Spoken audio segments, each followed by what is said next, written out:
Good evening. This is the king of all mediums, and welcome to podcast number 44. In tonight's podcast, the king will talk about his near fight at a Kava bar. But first, now tonight there are no fines. Tonight is, Sunday, April 11th, 2021. So, my real goal yesterday, this happened on April 10th, was to go to Salvation Army. They have a big center, and to see what they had in terms of records, and if they had any records, or maybe they had reel-to-reels. I heard some people give those things away, and you never know what you could come across.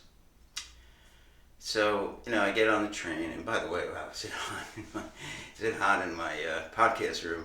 I don't know. Heat is overwhelming. By the way, I was putting up 3 Neil Young songs today, and I almost fainted. It was just so hot. And I could put the air conditioning on because, of course, I would ruin. Because I do all my. One day I'll have to figure it out. I'm sure someone out there, but I do everything through my iPhone. So I do everything on air. So I don't want the air conditioning buzzing in the background. But it is just so hot in this apartment. And by the way, outside in Forest Hills, it's beautiful. It's a nice cool breeze. I've opened up some windows or something because it is just steaming in here. It is, wow. Okay, so if you see me sweating at some point in the podcast, you know why. Okay, so I'm coming off drugs now. I'm just kidding. Anyway, so the day began. My goal was to get to the Salvation Army. And I thought, maybe I'll go down to this Kava Lounge. I enjoy the a real nice time. The people were kind of friendly, and they said, maybe this is a good place to go, and sort of meet people, and so I got on the train, and my goal was to get to Steinway Street, but of course, due to a signal problem, the next stop will be 21st Street and Queensbridge. Now, 21st and Queensbridge is way past Steinway Street, so what I would have to do is get off and go back on the other side to Steinway Street, okay? And I did not feel like doing it. Then I'd have to transfer trains. I said, F it, let me just go down to the Kava Lounge. So I didn't quite know how to get there. I got kind of lost. I got off at Bleecker Street downtown and in the village, and so it was right around First Street. It's funny, where the name streets begin after First Street. And I don't know if people are familiar with New York City, Manhattan. After the numbered streets, it becomes a bunch of name streets, like Bleecker Street and Thompson Street, and so finally, I asked this guy. He was very nice, and he said, he looked up his iPhone. I said, "Oh, make a right there. You make a left there." And after a few blocks, I was there. So I get to the Kava Lounge, and the barmaid Lydia is there, and she greets me warmly. And so she was a girl I had the barmaid had asked out last week, and she said, "No, my boyfriend wouldn't like that." So I didn't think much of that. It was like, and I even said to her, I said, "Listen, I'm very sorry. I won't ask you again." Okay, so there was a guy that was standing there, giving me kind of nasty look, like, I thought that might have been a boyfriend, but turns out it wasn't. But anyway, so here's how the night progressed. First of all, I met this 22-year-old kid, Brian. Oh, well, let's call him Bob. Let's call him Bob. And Bob, a very, very, very good-looking kid. First of all, I mean, my God, if I had this kid's looks, holy shit, my personality. Oh God, I don't even need my personality. Personality is probably annoying and overwrought. So I have to compensate for my lack of looks and money with my personality. Unfortunately, that's not good enough. In life, women are basically looking for two things. They're looking for status and looks, but looks aren't even good enough, to tell you the truth. At a certain point, you're young, looks could get you only so far, and at a certain point, looks, unless you're, a TV star or a baseball player, they're not going to get you far. Status and money are everything. Eventually, they win out. So anyway, I'm talking to Brian, and turns out to Brian, call him Brian. He seems a pretty weird kid. He's talking about his father, his discipline. And he moved back into his house, and his father wanted to get to the Merchant Marine, and he works as an auto mechanic, and very fidgety. And then he's moving around. And I thought he was he was like, I was giving him advice. I said, listen, I said to him, he said, I want to be a counselor. I said, well, Brian, that might not be for you. After talking to him.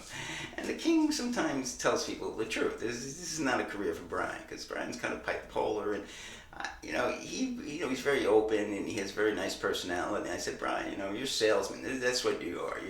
You could be a good salesman, but the counseling's not for you, because I've been through a counseling program, and I know what they're looking for, and this is not for him. This is not for Brian. So after that, he seemed to be very unhappy with me. So I'm sitting around talking a little bit to the barmaid lady. I'm having a nice time talking to various people here and there. I'm getting to Kava, and the bill's running up.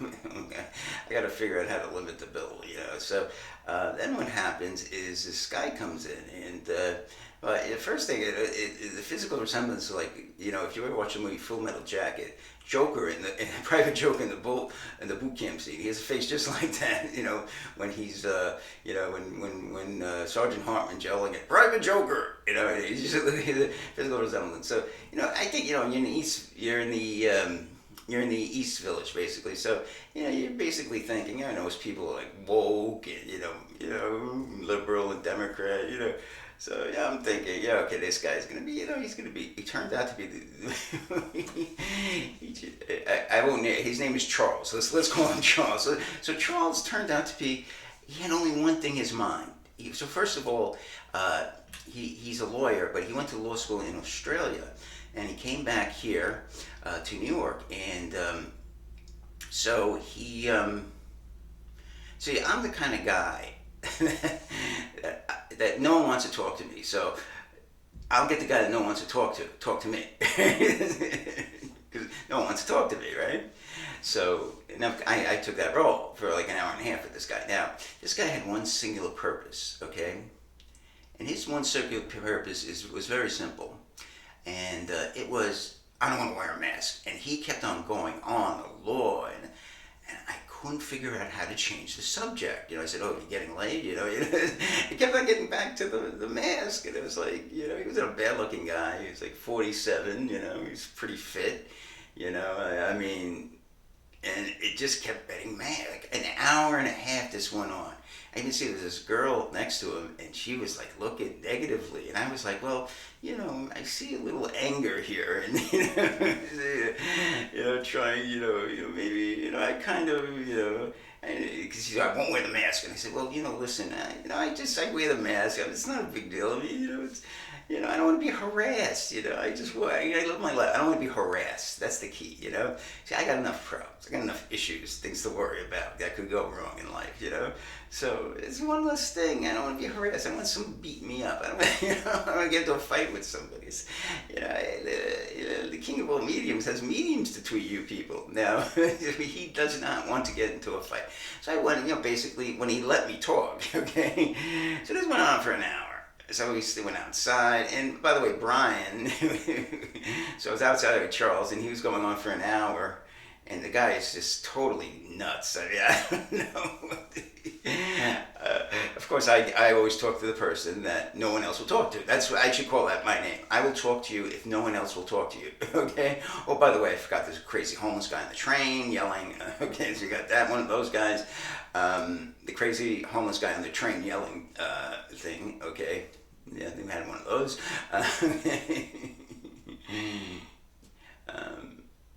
Maybe one day we'll talk about that. And very sad thing, Again, I'm not a guy that's going to blame, these people.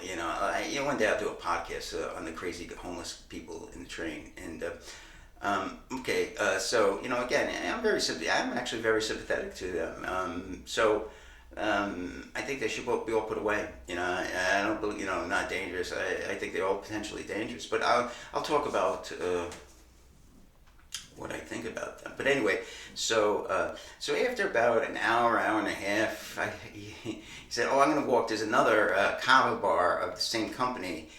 So he walked to it, and I said goodbye. So I go back in, and this couple comes in. And, I had fun with them, and They said they were on the first date, but I didn't think they were on the first date. And I was kidding around. I was telling the girl, "You're very pretty. This guy's great." Because they said they were on the first date. I said, "Wow, what a find for this guy." And they were like, I was kidding around. And they told the thing that I wanted to go to a protest one time, and I said, "Can I come? Can I come?" No, no, we don't need you. And they were laughing, and. Um, for her first date, the guy had his hands all over the girl, and I said, for the first date, you're kind of handsy, So, but they really enjoyed my company. I said, stay out, tell some more stuff, So really, I think I did very well with them, and by the way, Brian was puking his brains out, outside. Now, everyone was trying to explain, oh, no, Brian was puking because of the Kava. I eventually puked at the end of the night, too.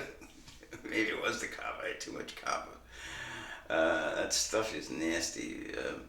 To me, it's like just more of a social thing. Like when I go there, I think I'm going to have a very limited amount, and maybe set myself up to maybe 2 or 3 of them, and then maybe 2 or 3 of them Kraton teas. And this way, I keep the bill down. I have a lot of water in between. So the night wears on, and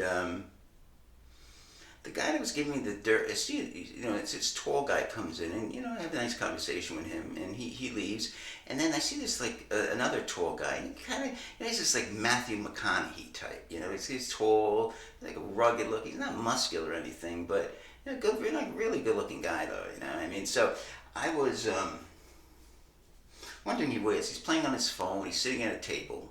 Most of the people are gone by now. It was getting towards closing, so.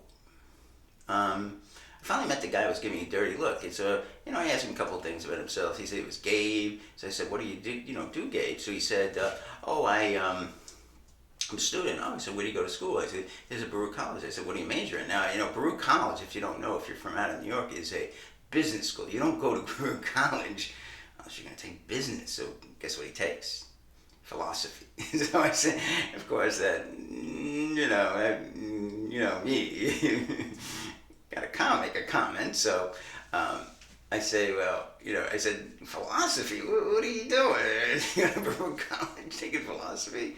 And then he goes, oh, and I'm minoring in gender studies. I said, I'm surprised you're, so I said, I'm surprised you're not minoring in critical race theories. So somehow, in this conversation, I brought up the fact that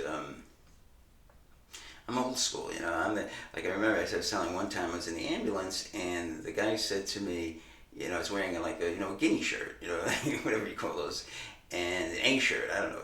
So the guy said to me, oh, nice beater. So I said to him, wife beater? When the ambulance attendant said, you need sensitivity training. So then that guy, the tall Matthew McConaughey guy, goes, yeah, you do need sensitivity training. I said, huh? What the fuck's wrong with this motherfucker? So, but I let it go. I thought he was just being a little dick, dickish. So, it was getting late. It was just me, him, the guy that gave me the dirty look last week. Very short guy, though. He wasn't intimidating. It's like a weird dynamic at this place. And the barmaid, Lydia. And, what I think he set him off is I said to him, so what do you do? He said, why don't you leave? That's what he said to me. Why don't you leave? I said, huh? Or you should leave. I don't know exactly what his words, but they were belligerent. And I said, what's your problem, man? He goes, I don't like the way you talk to people. I go, listen, you don't own this place. You don't tell me to go. So at that point, Lydia said to me, Dave, go home. And I said, okay, Lydia, I'll listen to you. I respect you. And, I went to the bathroom and went home. And it was it was a weird dynamic. See, the thing I think, the only facts I have is that was her boyfriend. And his name was Jackass. It's called Jackass, okay? So Jackass, something said Jackass. Okay, the only facts I know, that's his boyfriend. That's her boyfriend. And he looked like me in the late 20s, maybe 28 to 32, that range. Jackass, so he was very belligerent towards me. I tried to, by the way, and the thing I forgot to say, he said to me, I heard you were flirting with my girlfriend. I said, who said that? And Lydia said, I told him. Okay, so then I said to him, listen, I'm very sorry. I didn't know she was your girlfriend. I wouldn't have done that knowing that. Okay, so with all these things in place, the fact that set him off when I asked him, what do you do for a living? It's a couple of things, as a expert in human behavior. And again, sometimes I could be wrong, but there's a couple of things I kind of gleaned from this, this whole thing. Another line I think that is important to the story. I probably should have put this all, wrapped it up. But when he told me he's a philosophy major at university, which makes no sense, I said, Jay Leno has a great line. He says, see, the guy says to him, he goes, what are you majoring in? And he goes, international studies. So Jay Leno goes, I'll get you a job at the International House of Pancakes. So Lydia at that point says, oh, I love the International House of Pancakes. So I think that kind of set him off, That I don't like what you say to people. I don't like the way you talk to people, Now, okay, so those are just the facts. The fact is, he was very upset. He's very belligerent. I'd flirted with his girlfriend. I actually apologized to her. I apologized to him.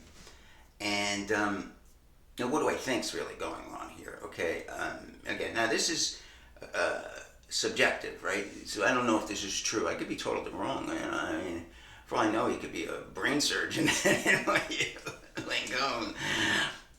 Doubt it. So I think Jax doesn't have much of a career, okay? And okay, so first thing, Lydia's an ass. Okay, so why would she, okay, I don't see what kind of threat I am. So I come in, I ask, well, first of all, I made a very bad tactical move. Okay, so you're coming to a new group. Okay, so looking at who's this guy, right? And they feel him out, and they're saying, and then I violated big norms. See, I didn't understand that. See, again, this is something that I don't think of because, I'm like a guy, I like something, just go for it. I don't worry, this could be a problem, So I did make a big mistake, and I don't know if this mistake could be repaired, So, okay, so my mistake, of course, was to ask her out. I needed to look at the situation more. So this could be a good place to meet women.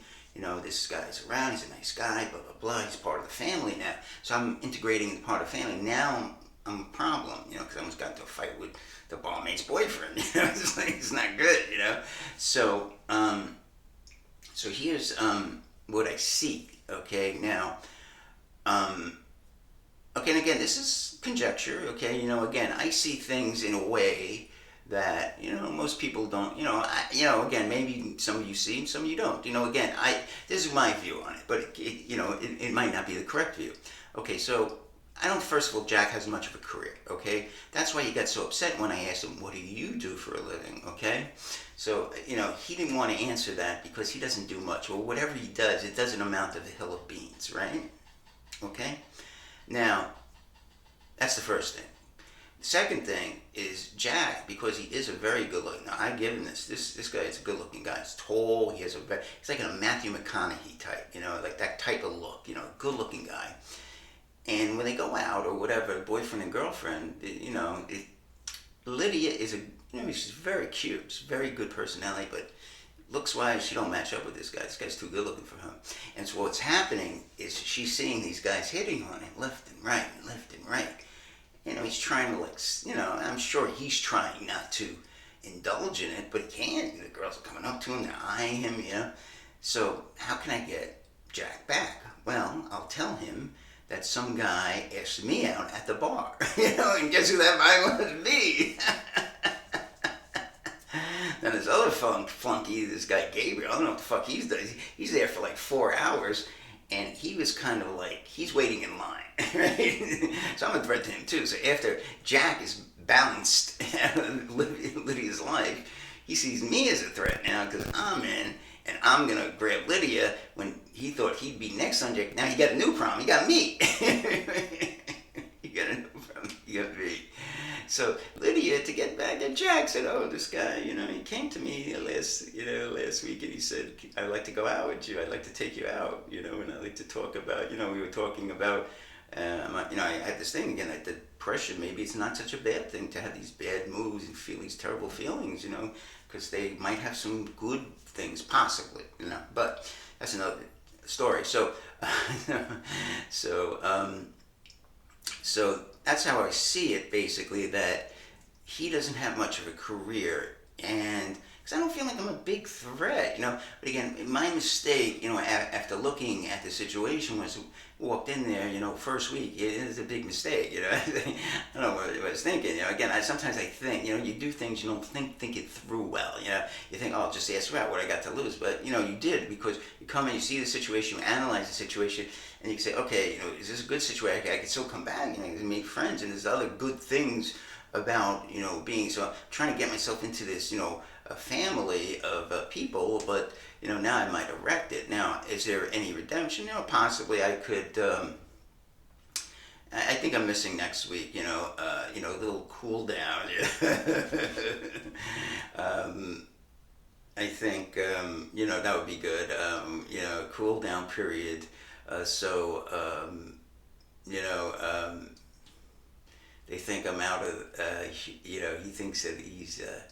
Yeah, Mr. Jackass thinks that I'm out of their lives, but you know, I think I might go back. You know, I really enjoy the place, and the only problem is like a sausage factory. You know, it's like you figure there's like a lot of women. It's a Kava place. You know, you attract women left and right. You know, Kava. It's all men. Like a sausage factory. So you know, oh my God, it's. So yeah, I mean, so you know, I'm thinking like, you know, I really that's the tragedy. But again, you know, I ultimately blame myself because again, I didn't see the situation with a better strategy I should have had. And you can learn, you can't undo what you did. Is you know, to gone in and see the situation, you know, say, okay, this first time, you know, you got to see this. There's some kind of dynamic happening here. You can't walk into a group and try to insert yourself and take this girl away, and not going to be guys trying to line up to go out with her, you know. You know what I'm saying? So just to go in and think you're gonna go in and grab her and take her out is foolish, you know. And you know, so and I didn't understand there would be I mean, okay, so that's foolish, but then there would be consequences that she, you know, even said, I apologize, no, I'm sorry, you know. And then you know, she tells her boyfriend, you know, this is not good. This is not a good situation. But anyway, so that's you have the king of the old media almost got into a fight. And again, you know, I was ready to say, hey, buddy, you know, you want to do something, we'll do something. You know, he's telling me to leave. I said, no, you know, who are you? You don't own this place. And so finally Lydia said, oh, Dave, go home. And I said, yeah, I'm going to go home. But, you know, very upsetting, you know, very, very upsetting, you know, that, you know, but, you know, this is life, I guess. You know, this is, you know, this happens to, I guess, a lot of people. And it's like getting into a, you know, I was thinking after, like getting in a fight, you know, and, you know, I think the best strategy is, you know, wait a week. You know, don't go back, but you know, maybe I'll come back a week later. You know, I mean, I really enjoyed myself. You know, I met some people. People know me now, and you know, it's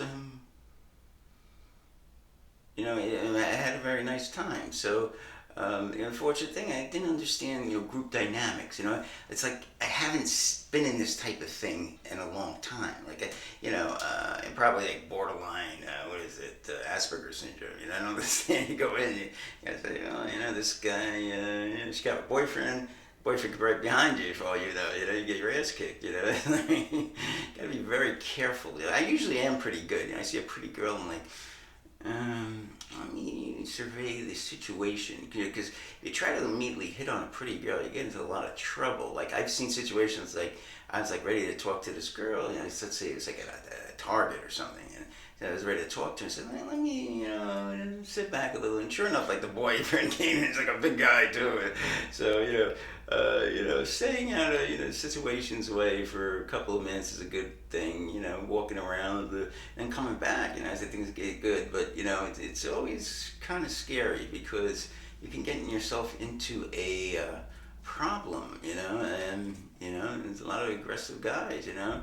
Out there, you know, I mean, if a guy said, you know, came up, let's say I was with a girl, pretty girl, and you know, and I went away for a second, went to the bathroom or something, and the guy was like trying to hit on her, you know, I wouldn't be happy.